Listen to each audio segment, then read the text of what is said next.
What's going on, everyone? I hope everyone's doing good, and I appreciate you all. Every single one of you are important in my book, and despite what everyone says, the working people in New York, we got to stick together, right? The working people across the country, across the nation, we got to stick together. No one's going to come and save us from ourselves or from wicked people or from people that don't care about our future or care about our lives, right? People that don't care about our lives, right? That's just a reality. There's some people that pay lip service, say they want to help the working people. They want to help you lower your grocery prices, right?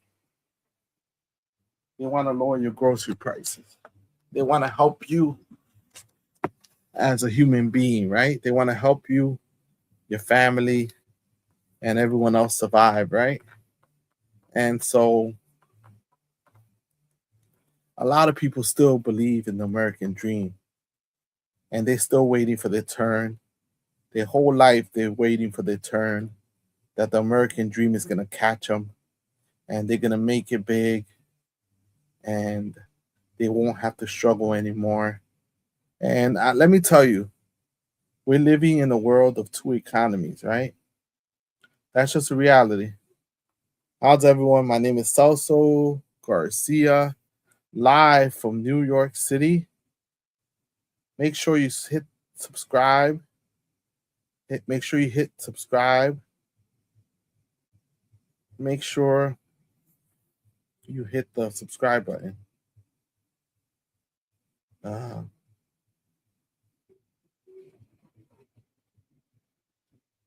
Make sure you hit the subscribe button no matter where you are. It's troubling times we're living in. And I was speaking to somebody and they said the only reason why they're also struggling, but they don't talk about it, they just deal with it, right? They just deal with their struggles.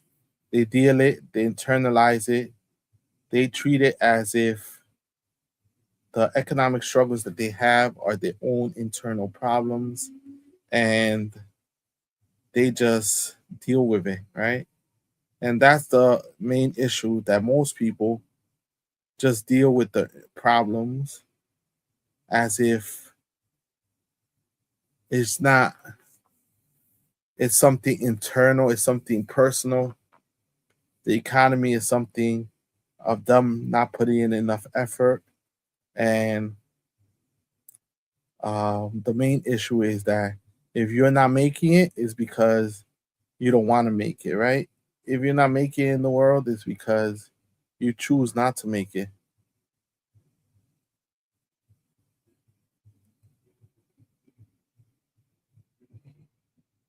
right? It's because you don't want to make it, right? That's the biggest argument that people make. Hey, you don't make it in this lifetime is because you haven't done enough, you haven't put in enough effort, you haven't organized enough, you haven't spoken to enough people, and we find a way of shaming people for not being successful or not having a roof over their head or not being able to have a good life, material life, right? We blame the worker for having bad working conditions and saying, "Hey, you have that job because you chose to have that job," right? So I speak differently because I've worked and I've had bad jobs and I've had good jobs and I've had jobs that pay well and I've had jobs that don't pay well, right? I've been in every single situation that you can imagine, right? I've been in every situation that you can imagine. And I've spoken to people with different perspectives. And the perspective that the majority of people have is that you can make it if you work hard enough, if you do whatever you're told, and you go along with whatever the bosses want you to do, you'll make it. So a lot of people feel like, okay, if you sell your soul to the evil forces and help the bosses, you will be successful and you will be at the top of your game, right? And now you could put your thumb down and your finger down at everyone else and say, hey, if you would have brown nosed enough, if you would have kissed enough butt, if you would have just done whatever the bosses told you, you would have been on top. If you would have been willing to um, uh, tell on people and be the boss's best friend, you could have been where I am now, right? So if you're not where I am now, that's your fault because you easily could have been selling out other workers. You could have been um, living in the master's house, right? Like the Malcolm X speech, right? Living in the master's house and betraying your fellow workers, and you would have had a better living and a better life. You'll have a better material world, and that's just a reality, right? So, welcome everyone. Jimmy Kimmel has been on a roll. He's been on a crazy roll lately. He's been speaking the truth, saying it the way it is, not holding back, and making us New Yorkers proud, right? We have a history of being resistant, of not caving, right? We've been very resistant to the powers to be. We say it the way it is, and we don't. Administration is slashing taxes for corporations and the rich. Nothing is trickling down to everyday. Okay, so let's watch Robert Reich first. Let's watch a little bit of Robert Reich, you know, to set the tone right about the broadcast and what it means from a perspective of a worker, from a perspective of everyday people, right? That's the perspective we have to always focus on, right? We have to focus on the perspective of working people, the perspective of everyday workers. We got to get class consciousness and get people to be conscious that a lot of times the system is rigged and the system does not help people, and the system is designed to enrich a small group of people over the vast majority of people, right? That's just the design of the system. And but the design has gotten worse, has gotten more rigged, has gotten worse for regular average workers, and for regular people like me and you. Maybe you're rich, and maybe things are better for you than most people, but we've seen a huge divide in our democracy that is now has become about the have and the have nots, right? Two classes, right? Two classes. Let's listen. The Big Mac has a big problem.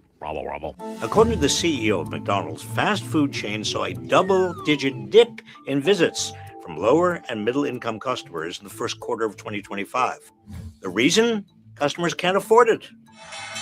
While the stock market is riding high and the Trump administration is slashing taxes for corporations and the rich, nothing is trickling down to everyday Americans. What we see is it's really kind of a two-tier economy. If you're upper income, earning over $100,000, things are good. What we see with middle and lower income consumers is actually a different story. This shouldn't be all that surprising. The warning signs were there for anyone paying attention. We are on the way to becoming a two-tiered society, composed of a few winners and a larger group of Americans left behind. I said that in 1994. McDonald's had just lost an infamous lawsuit over scalding hot coffee, and I had way more hair. Frankly, it's a little galling to hear the CEO of McDonald's complaining about income inequality, especially because companies like McDonald's are making the problem worse. It's coming from inside the house. McDonald's and other Fortune 500 companies like Walmart are famous for underpaying workers. As a result, many workers at these two corporations have to rely on the rest of us to finance government programs like food stamps and Medicaid to make ends meet. Meanwhile, their CEOs are paid roughly 1,000 times more than their typical employee. Big corporations have a history of union busting, further reducing the power of their workers to negotiate a living wage. We don't think that a labor union is necessary. All unions work at is taking a cut out of my pay. In addition to taxpayers subsidizing corporations' low wages, there's a second way they burden the rest of us. Around 70% of the U.S. economy depends on consumer spending. As wealth concentrates in the richest 10%, the rest of America can't afford to buy enough to keep the economy running. Their buying power is dropping because of stagnant wages and inflation. The bottom 90% is already spending as much as they can, and in many cases going into debt to do so. Meanwhile, as the super rich become even richer, they can't possibly buy enough on their own to keep the economy running.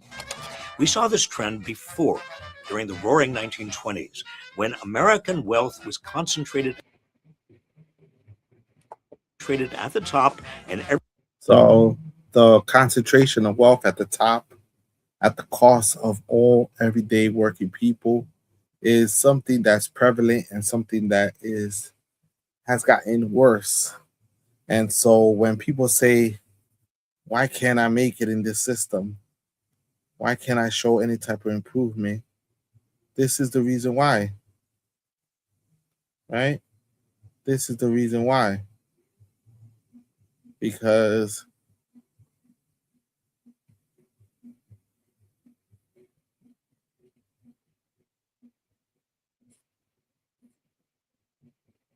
right? This is what we are losing. We're losing so much, right? We're losing so much as a community. That's the problem. We're losing so much. And the system is stacked against us. And the big companies are demanding that they be allowed to make more profit.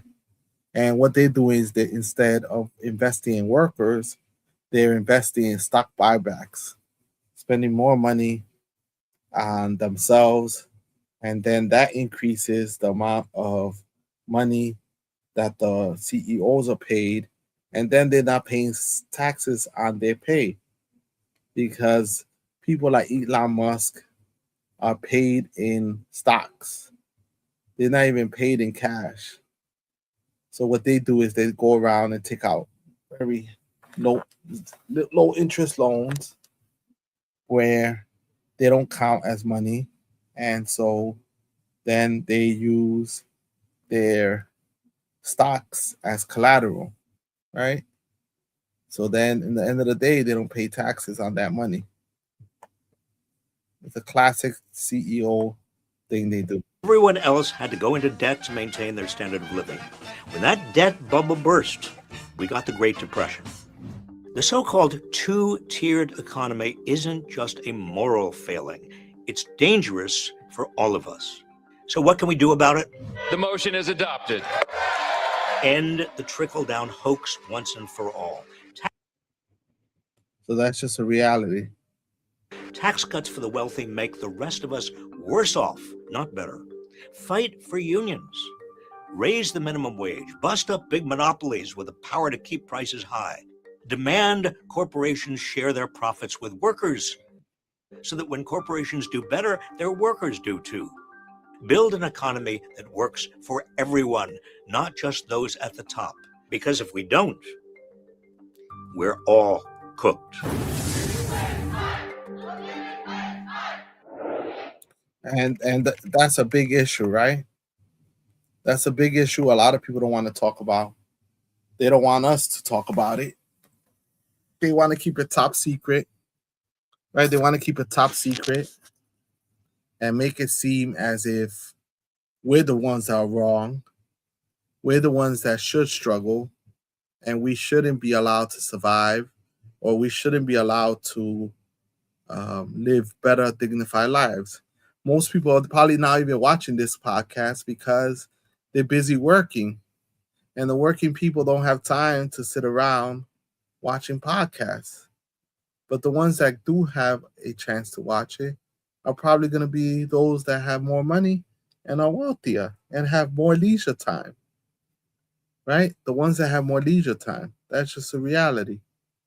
The system is stacked, and a lot of us don't want to admit that the system is stacked, but the system is stacked against us to crush us and to crush our lives the most they can, right? So our system is designed to crush everyday people, right? That's just the reality.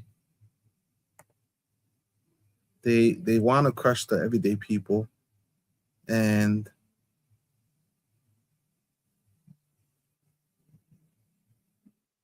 so this is what they say, right?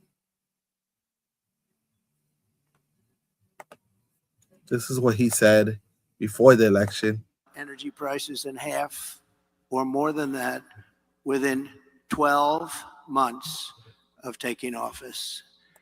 It will be an economic revival of our country like no one has ever seen before. Energy was what caused our problem initially. Energy is going to bring us back. That means we're going down.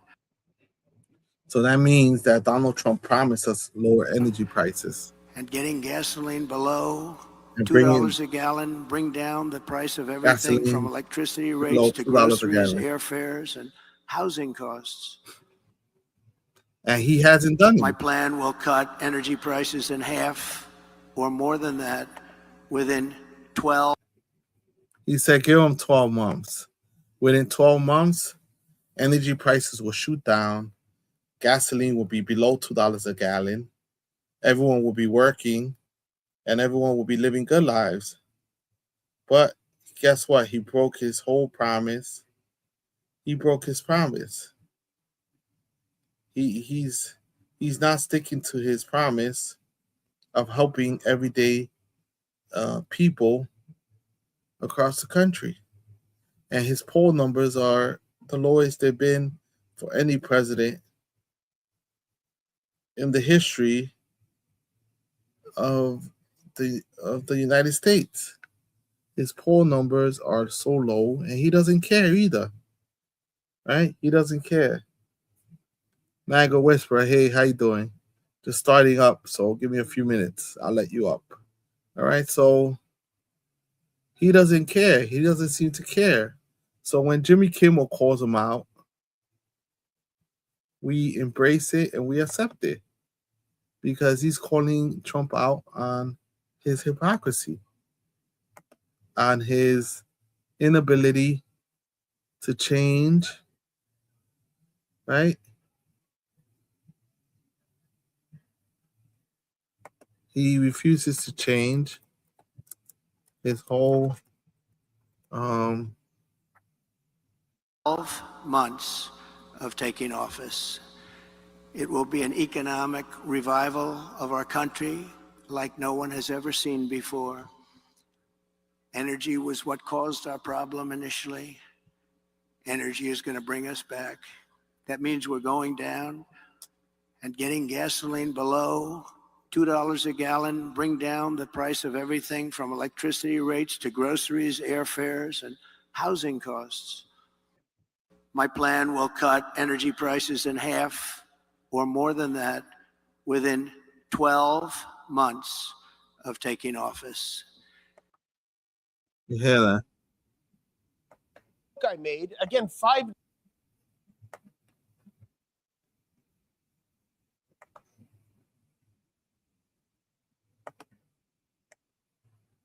So this is Jim To it until this morning when I greeted the day facing yet another Twitter.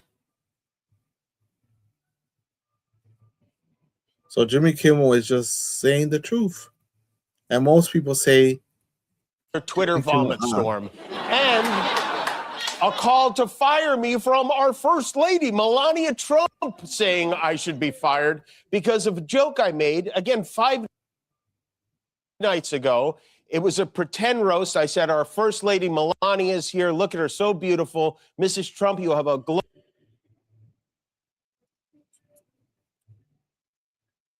like an expectant widow, which obviously was a joke about their age difference. Yeah. Age difference and the look of joy we see on. So he's doubling down on his jokes, right? He's doubling down, saying he's not gonna ask for forgiveness or ask to be forgiven.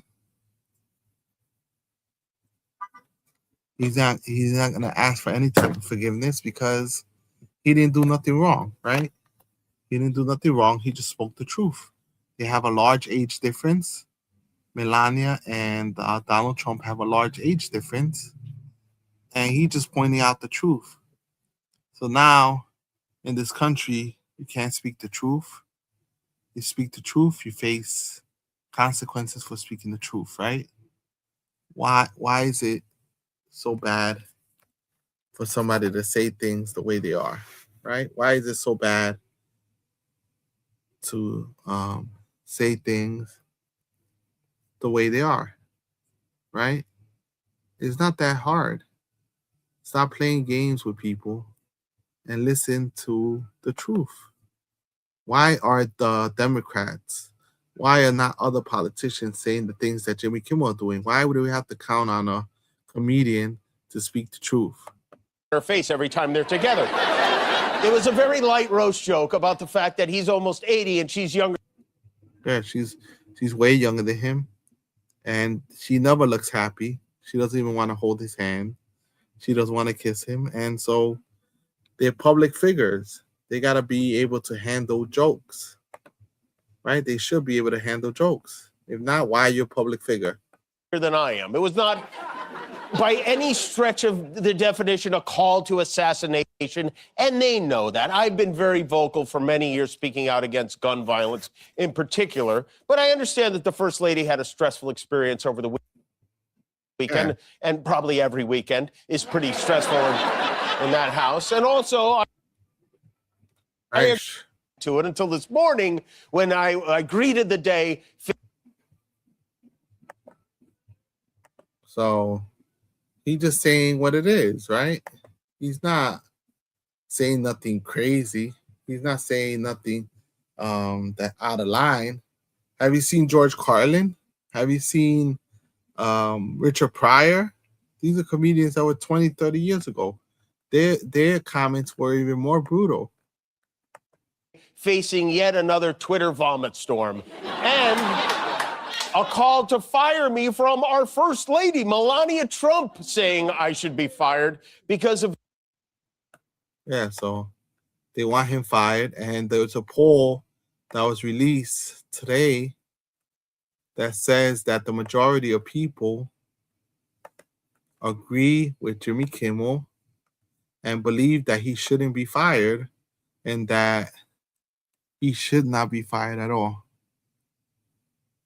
Right?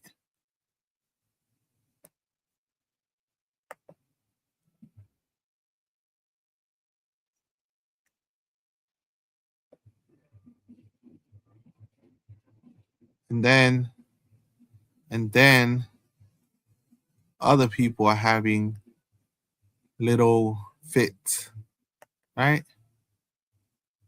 On the right wing, right?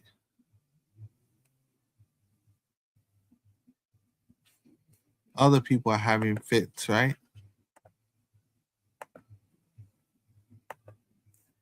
Other people are having fits about it on the right wing.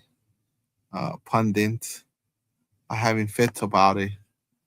Let's see what they got to say.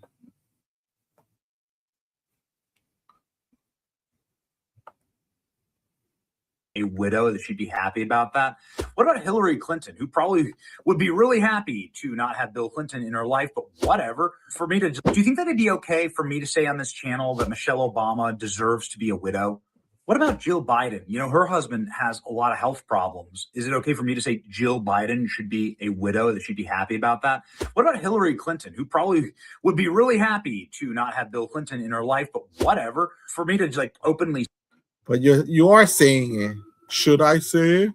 Should I say this? But you're saying it, and you're saying it worse than the way Jimmy Kimmel said it. He didn't even say it in a mean way. He said it in a funny way. Say that, I think, would be really cruel. It'd be an evil thing to say. So why is it okay to say about Donald Trump? If I had a primetime network TV show and I said Michelle Obama would be a happy widow if something terrible were to happen to Barack, Joe Biden, Bill Clinton, you'd get your show canceled. You'd never be invited back on. Yet Jimmy Kimmel can say this right before Trump is a victim of another assassination attempt. Our First Lady Melania is here. Look at Melania, so beautiful. Mrs. Trump, you have a glow like an expectant widow. It's totally evil. It's wrong. Different than what you're saying. You shouldn't ever want to say something like that to anybody. Go up to your local dive bar and walk up to the bar and find some dude drinking with his wife and look at his wife and say, see?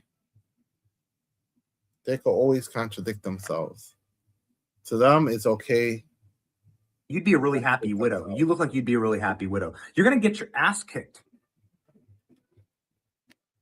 Brother, I think you take it too seriously. It's just a joke. Take it way too seriously. And that's exactly what the Trump administration is doing to Jimmy Kimmel right now. Melania Trump calling for Jimmy Kimmel to have his show stripped off of ABC. She did this today because he made assassination jokes about Donald Trump. And then it wasn't assassination jokes. On those jokes. Donald Trump also on Truth Social saying the same thing, saying Jimmy Kimmel should lose his job. And Caroline Leavitt saying it today from the White House press dais. As the First Lady of the United States pointed out this morning, just 2 days prior to the shooting, ABC's late night host Jimmy Kimmel disgustingly called First Lady Melania Trump an expectant widow. Who in their right minds says a wife would be glowing over the potential murder of her beloved husband? And having experienced what I did with the First Lady on Saturday night, I can tell you that she was anything but that.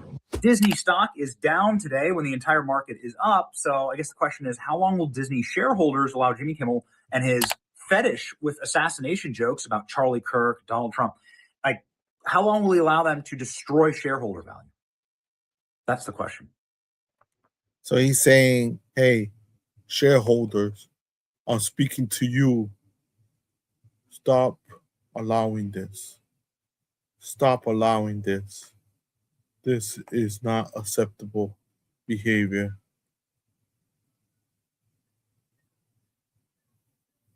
Right? Why will you allow this? And so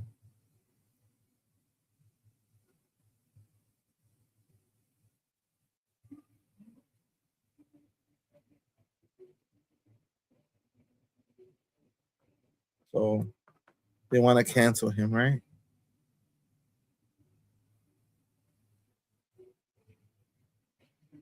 That's just the whole plan.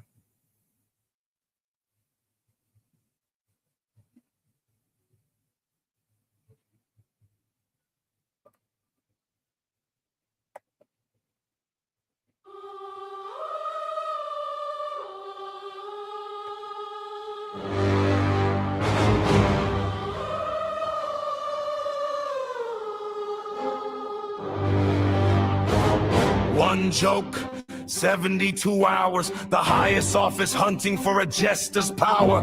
No lawyers, no letters, just a public hit. When the king hates the comedy, the kingdom splits. Yeah! 3 days out, the first lady takes the stand, demanding Kimmel's head on a silver platter plan. Truth Social screaming, fire him from the screen. A president versus a comic, the strangest fight we've seen. But Jimmy didn't stutter, he didn't move an inch. Staring down the barrel, never felt the flinch. He said, I won't be bullied by the crown or the suit, while the networks stay silent, keeping all the profits loot. It's a stress test, a mess, a political war, when they're kicking down the First Amendment door. From the salad to the gunman, the chaos is the plan. In a Lego brick capital of a crumbling land. Yeah, they want the silence. Yeah, they want the floor. The joke is the only thing worth fighting for. The ballroom is packed, the elites in their lace, while a shadow with the weapons roaming round the place. The panic starts rising, the guests start to dive, but look at Salad Man, just happy he's alive. He's clutching on the greens while the world goes black, while RFK Jr. hit the sprint and never looked back. Left Cheryl in the dust, left his brand on the floor. Is that the tough guy independence you were voted for? Trump wants a ballroom built with golden stone, while he sits with 60 Minutes reclaiming the throne. From enemy of the people to a primetime seat, the strategy is shifting. Can you feel the heat? King Charles at the gate, Camilla in the hall, while live witness news exposes the fall. The joke didn't die and the host didn't fold, but the story of the silence is the one to be told. A culture of This is crazy, and they really went hard, right? They've been going hard with these Lego videos, attacking Trump and attacking the whole establishment, how silent they are with and being accomplice to Donald Trump. fear or a country of the free. Sub to the channel, watch the history.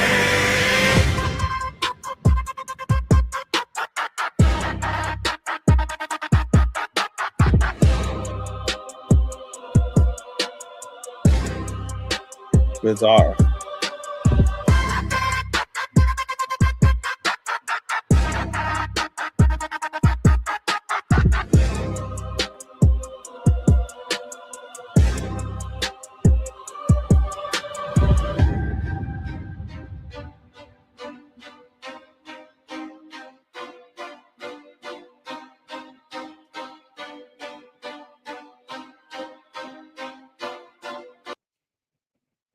Wow. What do you think, everyone? You like the video? What do you think? Is this a good thing? They just attacking him big time, right? I mean,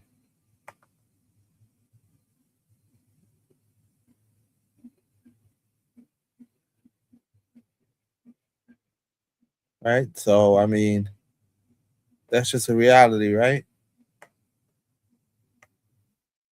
This is what people are in tune with.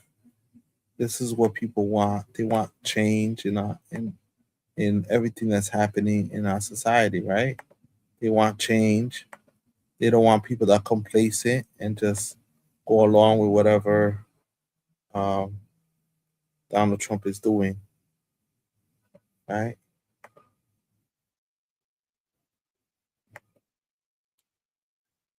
Republicans are corrupt.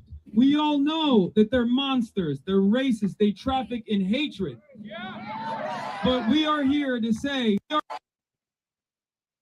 for far too long we've been told you have to vote for harm reduction. We all know the Republicans are corrupt. We all know that they're monsters, they're racist, they traffic in hatred.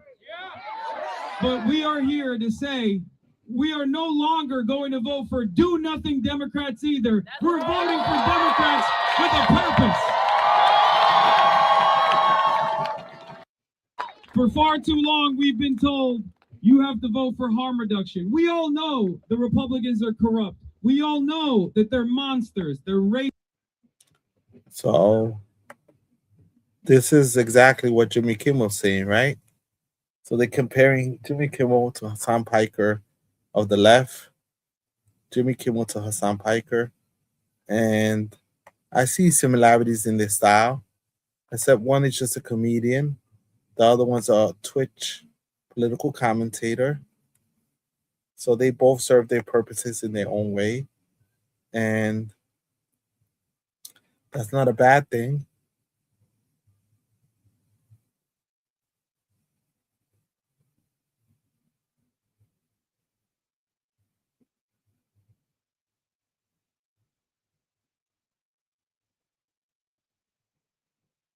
And he says, transitioning over from Jimmy Kimmel to Tucker Carlson. This is Hassan says, let me show you his tweet, right? About the New York Times interview that they did with Tucker Carlson. This is such an insanely narcissistic line of reasoning. Just as the feelings of segregationists didn't change the immoral nature of Jim Crow laws.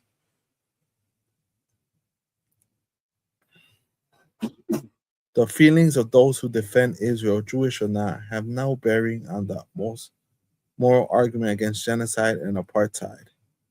Right?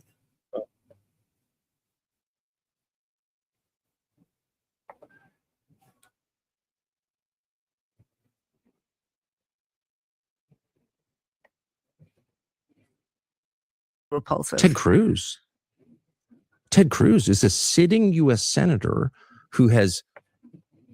Who do you think is more morally repulsive, Ted Cruz or Nick?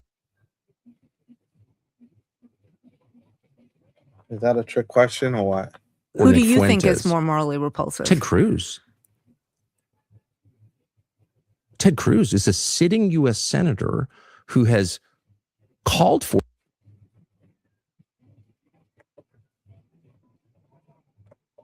the killing of people who did nothing wrong, whole populations who advocated for this war.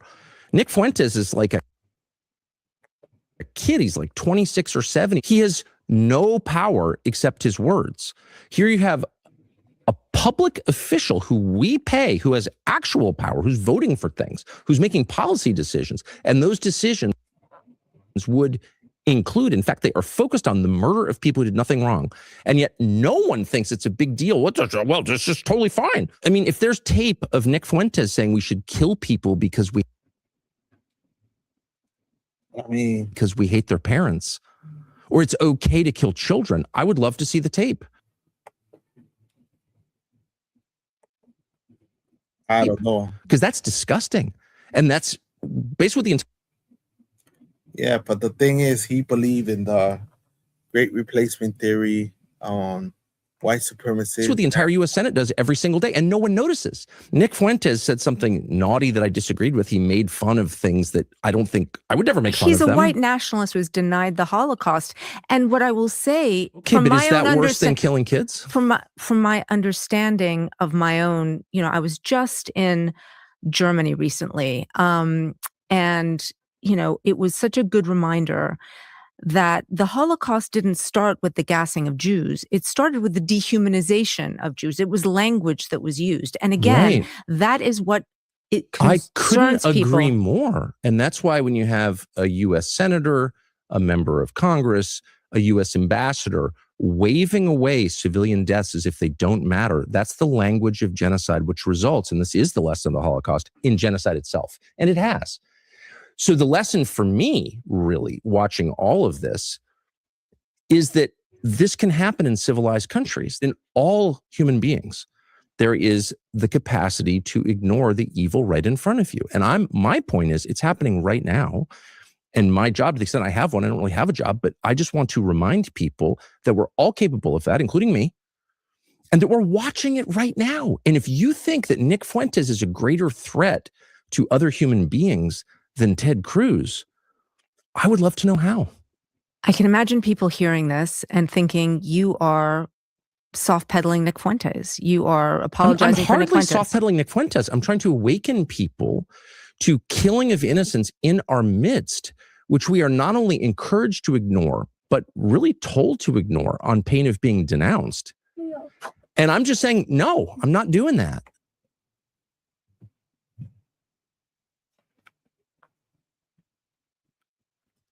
So there was another brutal takedown of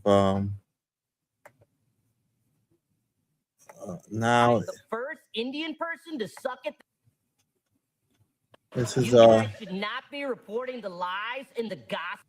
So Tucker Carlson, we can't trust him. Can you trust him? He believes in white supremacists. Right now he's defending white supremacists, white nationalists, and saying they're not. Ted Cruz is worse than they are, but they all are bad by believing the things they believe. How can he defend a white supremacist, white nationalist behind January 6th? It's repugnant. This is the White House.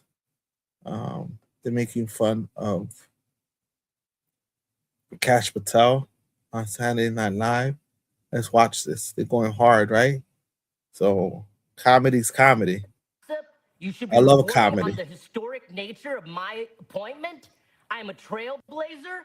I'm the first Indian person to suck at their job. Kash Patel. Everyone says Indian people are smart, hardworking, incredibly intelligent. I prove without a shadow of a doubt that we can be just as incapable and incompetent as the whites. You guys should not be reporting the lies and the gossip. You should be reporting on the historic nature of my appointment. I'm a trailblazer. I'm the first Indian person to suck at their job.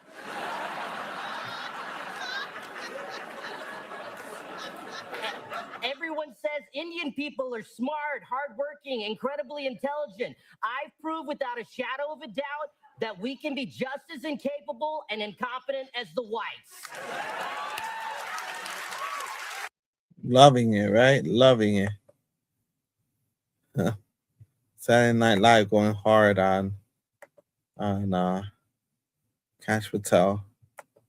So I mean, that's when I would have to say Tucker Carlson's acting woke.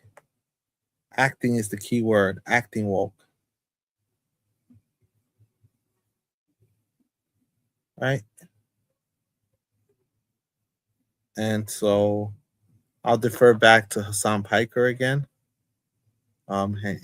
His opinion on this matter, because he makes a lot of good points on the left.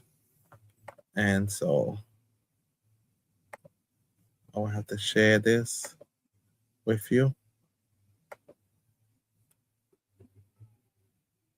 All right.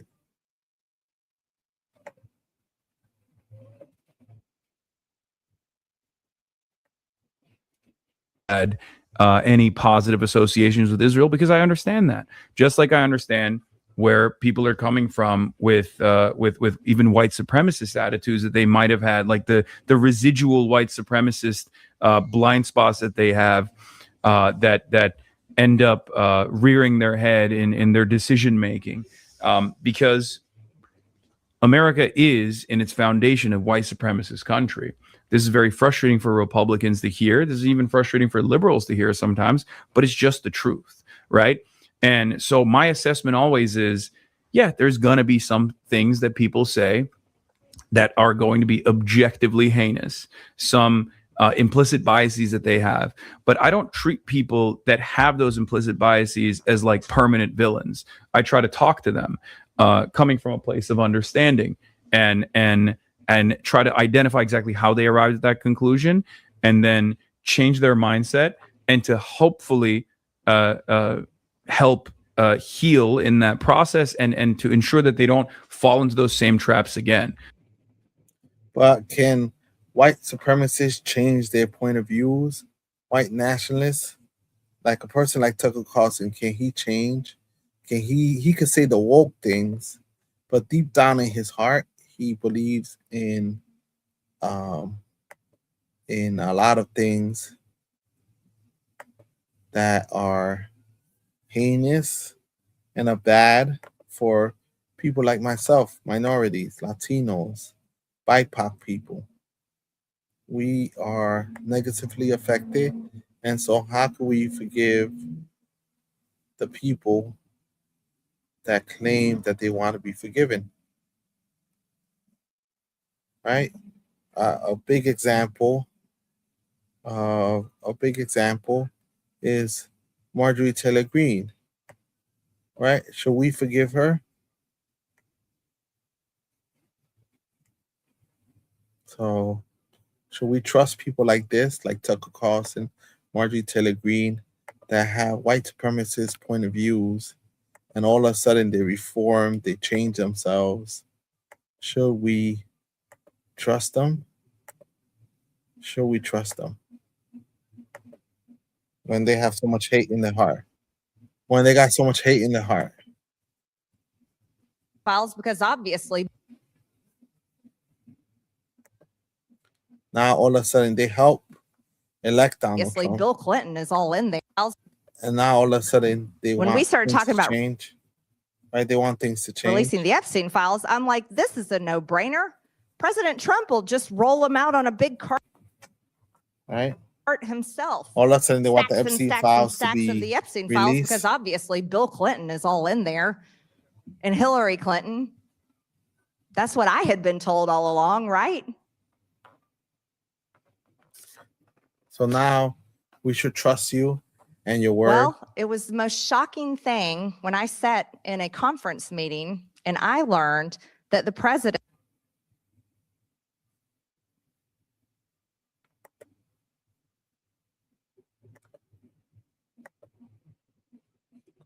So definitely it's something that we should think about. Should we trust these peoples that were darlings of the left?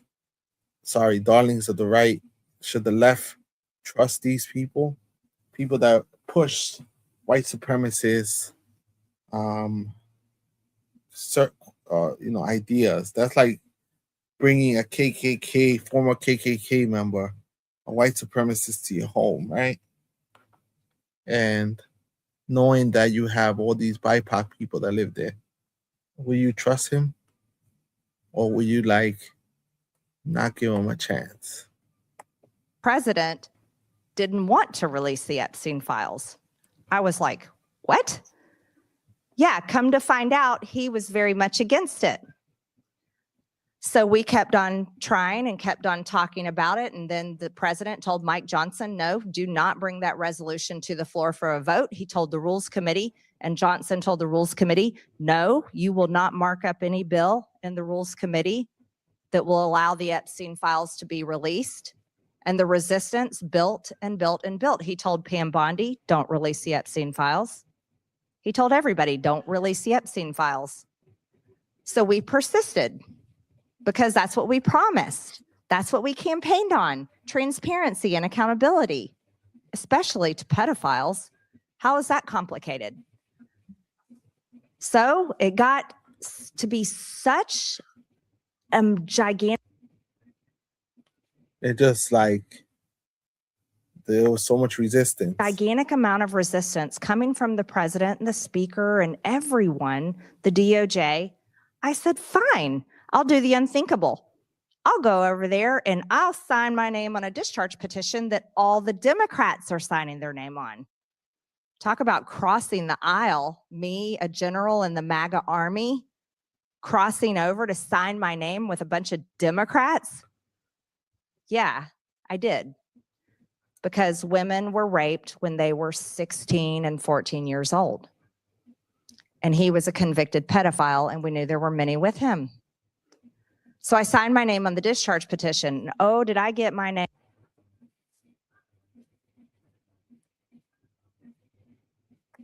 My name on the naughty list then, let me tell you. That became a real issue at the White House. Well, I'll never forget it. I was in my office in the Rayburn building, and I got a phone call from the president. And he was at the White House, and he wanted to talk to me about the discharge petition that I'd signed my name on. And he said, Marjorie, you're going to have to take your name off that discharge petition. We can't let, this is a hoax. We can't carry this. This is a hoax. It's a Democrat hoax. And we've got to just put this away and stop doing this. And he said, my friends are going to get hurt. He said his friends would get hurt if we released the Epstein files. He said, Marjorie, these are good people. These are people you know at Mar-a-Lago. People in Palm Beach, they're going to get hurt by this. And I said, Mr. President, people have been hurt. These women have been hurt. I said, have you talked to them? I said, you should talk to them. You should have them in the Oval Office, Mr. President. You have everybody in the Oval Office. You have sports teams. You have world leaders. You have al-Qaeda terrorists that are now leading Syria. You have Mom Donnie. I mean, you have everybody in the Oval Office. Surely you can have these women who were raped as teenagers. Talk to them. I talk to them all the time. As a matter of fact, many of them voted for you. That's what I told them. They voted for you. Epstein victims voted for Donald Trump. And he wouldn't have anything to do with them. And he told me his friends would get hurt. And I said, I'm not taking my name off the discharge petition. Thank you.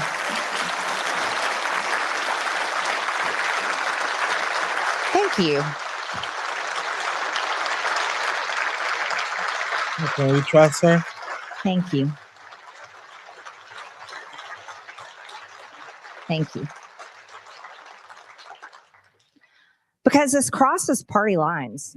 It crosses, as a matter of fact, it crosses all the lines.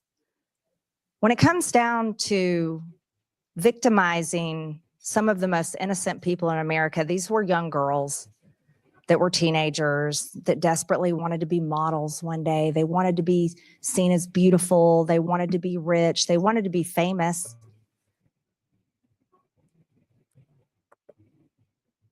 And of course, So, I mean, she stood up to the president, but does that mean she helped elect him? She pushed for him. She believed him, that he had nothing to do with it. Was she gullible, or was she just part of the whole process? She fought for him.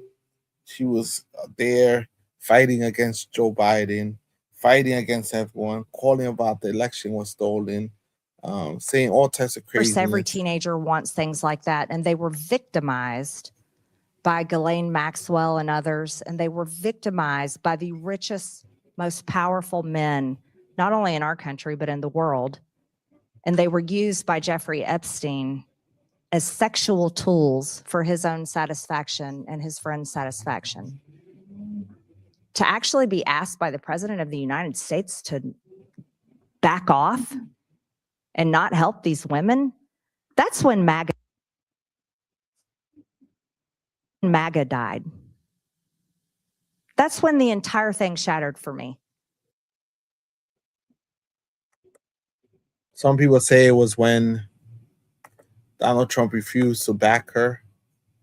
She wanted to run for a higher office, and she wanted to run for Senate, and Donald Trump told her no, that she should stay where she is. But that's what other people's story are. So can we trust her? Can we trust Tucker Carlson? Is a bigger question that should be on all of our minds. So we trust people like this that really cheerleaded for Trump, really pushed the narrative that Trump should be reelected, really push for him. What do you think?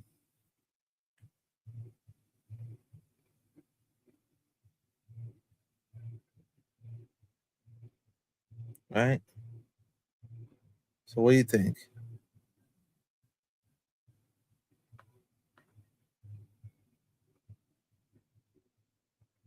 There was one more I wanted to share.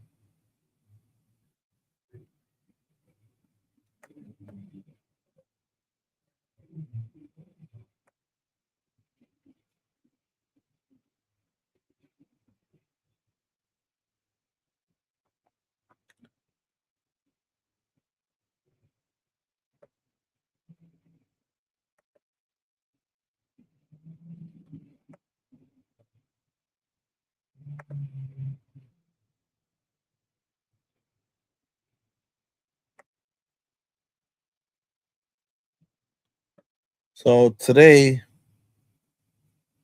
this morning, it got really tense, right?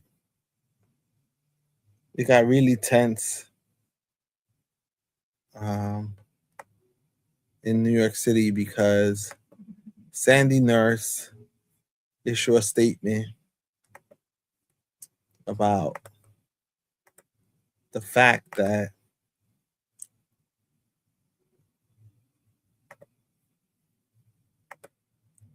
what happened last night in Brooklyn, in New York City, right? Something bad happened, which was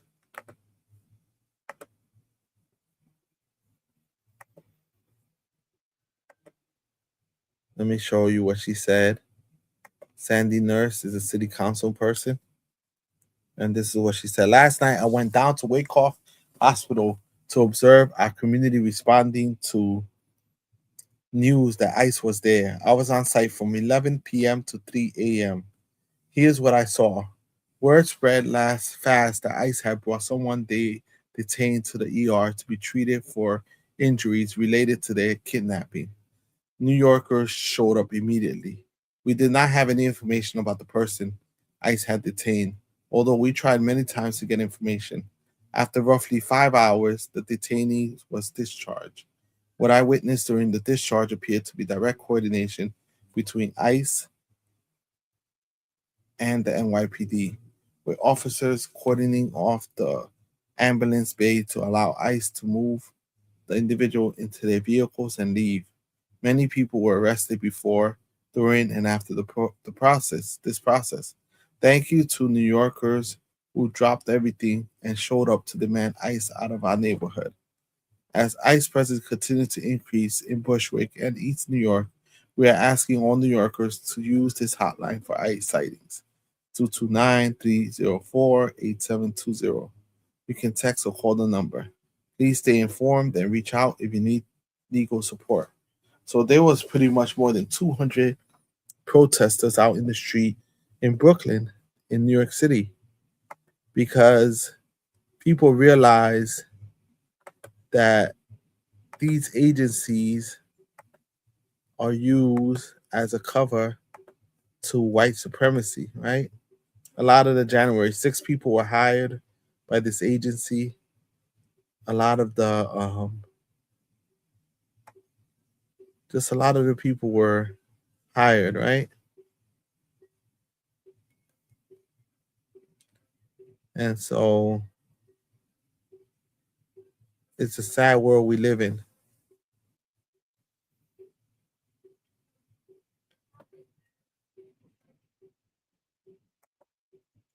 So now Donald Trump has just issued a new tweet, escalation in war that we don't need, right? People don't want to see an escalation in this war that has cost us so much economically and cost us so much morally. Okay, so Donald Trump says countries from all over the world, almost all of which are not involved in the Middle Eastern dispute going on so visibly and violently for all to see, have asked the United States if we can help free up their ships, which are locked up in the Strait of Hormuz, on something which they have absolutely nothing to do with. They are merely neutral and innocent bystanders for the good of Iran, the Middle East, and the United States. We have told these countries that we will guide their ships safely out of these restricted waterways so that they can freely and ably get on with their business. Again, these are ships from areas of the world that are not in any way involved with that which is currently taking place in the Middle East. I have told my representatives to inform them that we will use best efforts to get their ships and crews safely out of the strait. In all cases, they said they will not be returning until the area becomes safe for navigation and everything else. This process, Project Freedom, will begin Monday morning, Middle East time. I am fully aware that my representatives are having very positive discussions with the country of Iran and that these discussions can lead to something very positive for all. The ship movement is merely meant to free up people, companies, and countries that have done absolutely nothing wrong. They are victims of circumstances. This is a humanitarian gesture on behalf of the United States, Middle Eastern countries, but in particular the country of Iran. Many of these ships are running low on food and everything else necessary for large scale crews to stay on board in a healthy and sanitary manner. I think it will go a long way in showing goodwill on behalf of those who have been fighting so strenuously over the last number of months. It, if in any way the humanitarian process is interfered with, that interference will, unfortunately, have to be dealt with forcefully. Thank you for your attention to this matter. Donald J. Trump, President of the United States of America. So now he renamed the mission.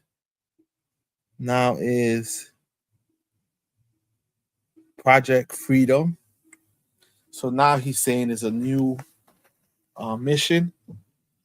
Therefore, they don't have to report to Congress because it's a new mission. It's not the same war.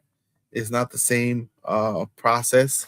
Therefore, they reset the process. So it's a new mission. Therefore, they don't have to report for Congress or ask for permission to Congress for them to continue war. This is the things we're talking about, that no one cares about the average person that's suffering, that the food prices are skyrocketing, that life is becoming unbearable for people, and no one cares about that or is willing to fight against these people. But people like Jimmy Kimmel, people like Hassan Piker are speaking out and speaking of all the problems that are happening in the world. And these are the people that they want to cancel. These are the people that they want off the air. Instead of saying, hey, maybe they are right. Maybe the things they are saying are 100% right. So what's wrong with the rest of Americans that don't want to admit that Donald Trump is up to no good? That these values of white supremacy, these values of wanting to destroy others are not what we stand for in America. So everyone, thank you for joining me tonight. I'll be on tomorrow, or maybe later on, I'll probably be on. Thank you for joining me, and be in support of Jimmy Kimmel. If anything happens, be ready to take action. If they decide to listen to President Trump, we are ready to take peaceful action to push back against anyone that wants to harm those people that want to speak up for us, the regular people. Thank you, everyone. Have a good night. I'll see you tomorrow. And make sure you support the channel. Go to the bio, hit the subscribe button, hit the follow button. Let's make this channel as popular as it can be. Thank you so much, everyone, and